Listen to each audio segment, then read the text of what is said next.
It seems ShanedK has gotten some butthurt because I blocked him. So let me explain to all of his subscribers coming to my channel to tell me how I'm a coward. Here's why I blocked him. He wasted my time, just like you're all doing now. Shane was upset that I compared Somalia to North Korea when it comes to electricity production. You know, showing how a country that most people would think it's a crap hole, North Korea, with the exception of Maoist Rebel News 2 and his fans of failure, and saying it's doing worse than those guys. Saying, hey, you have to pay a private militia to protect you. You have almost no light industrial sector. The vast majority of the population is nomadic. Very little roadways, very little electricity, virtually no internet access. And that is what you people have for a stateless society. He then wants me to compare it to its neighbors. So, in terms of electrical production and gross domestic product purchasing power parity, and yes, I know GDP is not perfect for measuring an economy.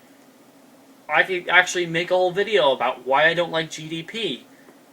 But it's a measure of how much production is going on in that country.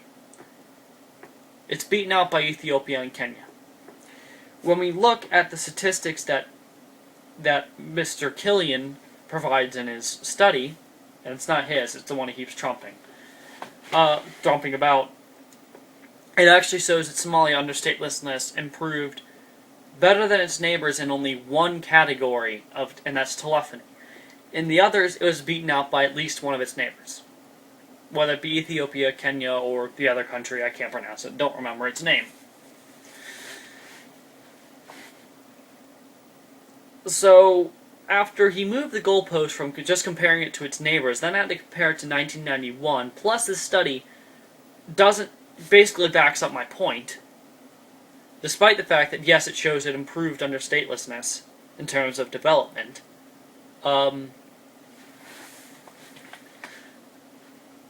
It also doesn't show, A, a large improvement, and B, it doesn't show that Somalia is better off without any state. It just shows that it was doing better than its previous regime.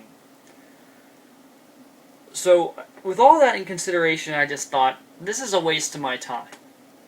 Anyone that looks at Somalia and thinks, I'm going to defend that because my ideology kind of gets disproven in the real world because of it, really isn't worth my time. But if you look at Somalia and think, wow, that's a crap hole, probably I should rethink things, welcome to the team. If you can look at something like that and say, no, I need to, that doesn't count, blah, blah, blah, I'm not wasting my time on you. And that anyone who wastes my time is going to be blocked. It doesn't mean agree with me, but it at least means listen to what I have to say, don't sit there and shift the burden, and don't make me read things that still prove my point, and tell me that it's a master stroke against my position.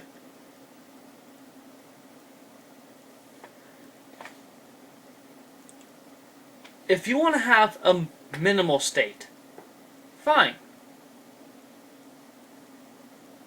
But no state whatsoever is ridiculous. And quoting Somalia to prove that is not stupid. It's not ignorant.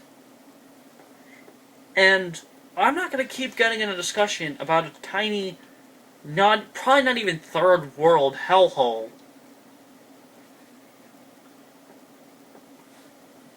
Because you people just, wanna ignore things. And sweep things under the rug because you don't like it. So that's it. I'm done with the anti-statist crowd. Have a good evening.